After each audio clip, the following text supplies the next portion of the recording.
Lots of things in life are better enjoyed with a few friends, such as going to a football game or having a few drinks down the pub on a lazy Sunday afternoon.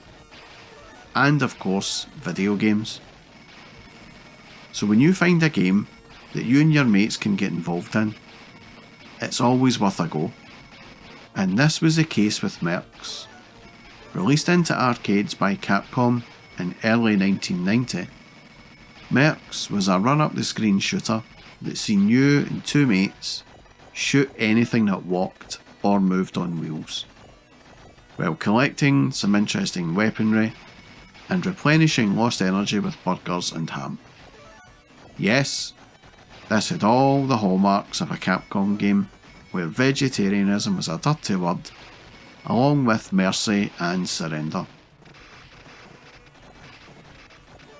The team is composed of three very similarly drawn sprites, and their objective is to rescue a former president from rebels in the fictional African country of Zutula, which is administered by an apartheid government. The game has 6 levels, plus the final level where their objective is to rescue the president from the Hercules transport. The controls consist of an 8-directional joystick and 2 buttons, a normal attack and a Mega Crush attack. The player has a vitality gauge, which will gradually deplete as they take damage from enemies. However, first aid kits can be picked up that will restore part of the player's energy, as well as power-ups that increases their maximum vitality. The player can upgrade their default gun into an assault rifle, a shotgun, a grenade launcher, or a flamethrower. The Mega Crush button will detonate a bomb that kills all on-screen enemies. However, the Mega Crush attack has limited uses, which the player can only replenish by picking more Mega Crush bombs. In certain stages, the player can pilot enemy vehicles. When I was playing this for the first time, it had this familiar feel to it, but at the time, I had no idea it was actually the sequel to Capcom's 1985 smash hit Commando, a game which I loved way back in the day.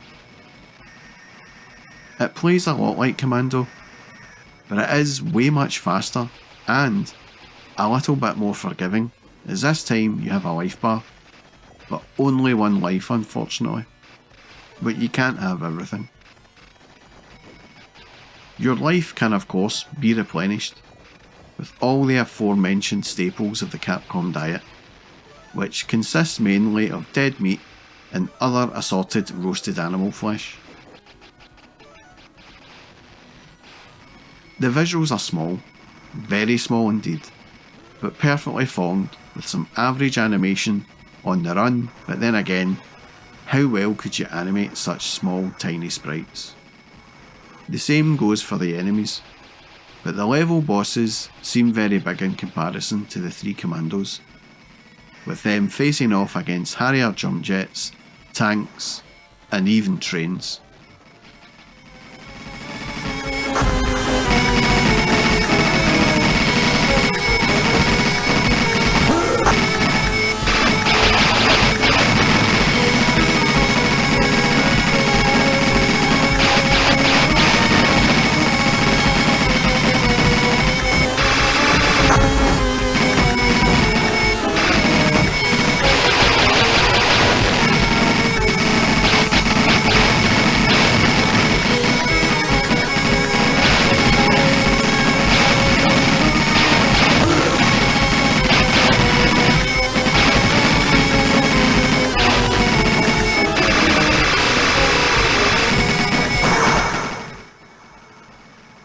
The backgrounds are very nicely detailed in this game though. A good solid mix of different colours and textures for each of the surfaces and walls.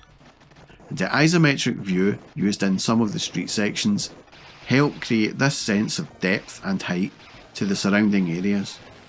And the explosions are excellent, as some of the enemy vehicles explode in this brightly coloured fireball. Very 1980s Hollywood movie. And special credit must go to the art guy who created these flaming death sprites when an enemy gets killed by a flamethrower. It just looks brilliant. The sound is fairly average at best, but there are lots of different sound effects for the weapons and explosions, but they don't sound like you would expect. The standard machine gun fire sounds like a rapid fire popping fart, and when you shoot against the gun emplacements it sounds like an old fashioned double belled alarm clock, and that gives me nightmares of my paper delivery days. There is some sampled speech for the death cries, but it's hardly noticeable against all the other noises. But the in-game sounds like the icon collecting and stuff like that sound like you would expect in an arcade game, loud and very unnatural sounding.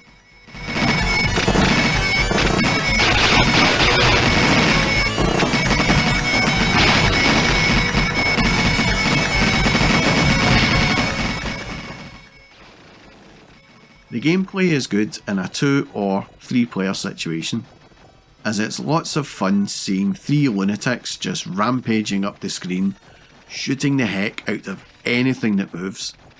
It just seems like it's very uncoordinated, and not only that, but you can hijack vehicles too, such as jeeps, tanks, and these little boat thingies.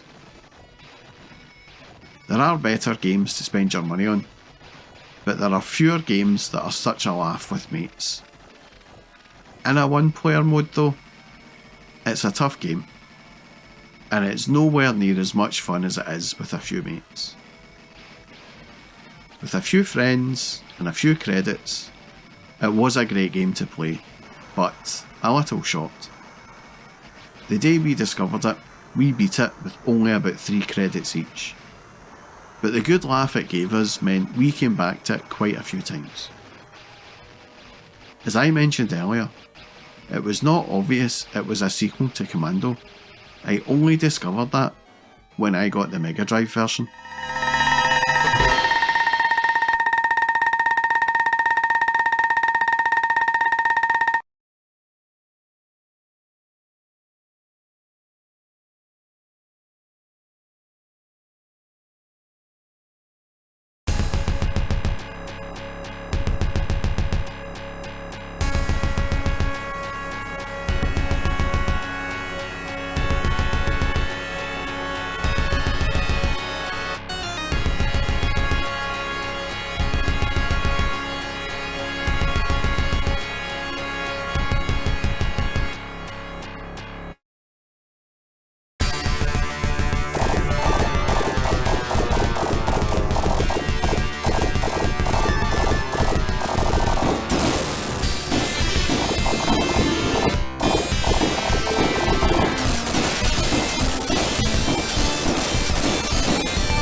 In the little computer shop that was only a few miles from where I lived, I seen this on Jap import for the Megadrive, but when I was looking at the back of the case at the screenshots, I thought it looks like Mercs, but this game has a 2 in the title.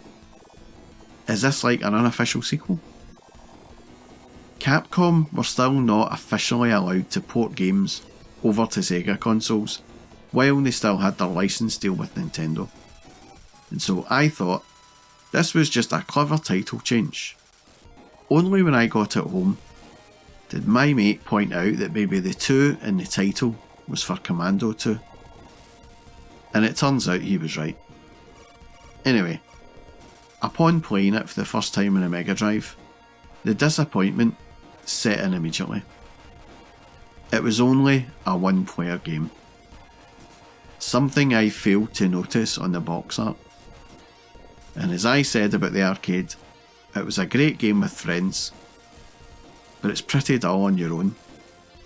And so was this version. The game played just the way it did on the arcades, but it was just missing that special fun factor. And it's a real shame too, as Sega done a fantastic job on the port in terms of visuals and sound.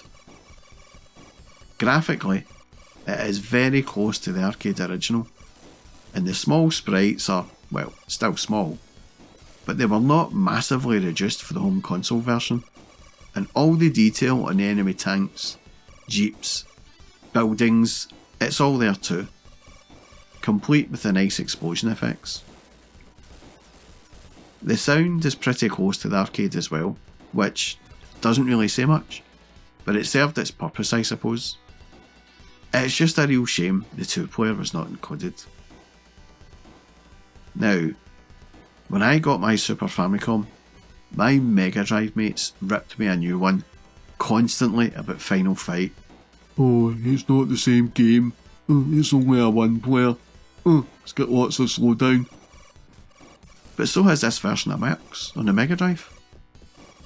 But I never heard them say anything about that. I mean, just look at some of this slowdown. It's pretty shocking. Did the Sega development team not know how to take advantage of the blast processing or something? Obviously I did play the game through, and on the Mega Drive it was pretty easy on a 1-player, but Sega had included this original mode, which did differ from the main version in some aspects, and was a decent sized game. So I guess you could say Sega gave you 2 games for the price of 1. But I would have liked one good 2-player game instead of the 2 average games you get here.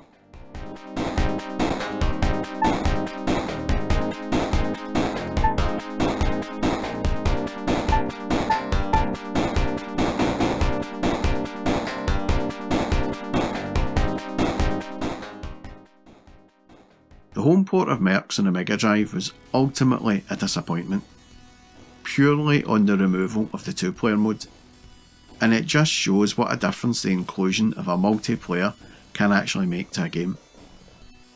Over the years, Mercs has appeared on various Capcom collections, and it's the arcade version that it's either emulated or ported, and while not including the 3-player option, the 2-player version is a great game to play.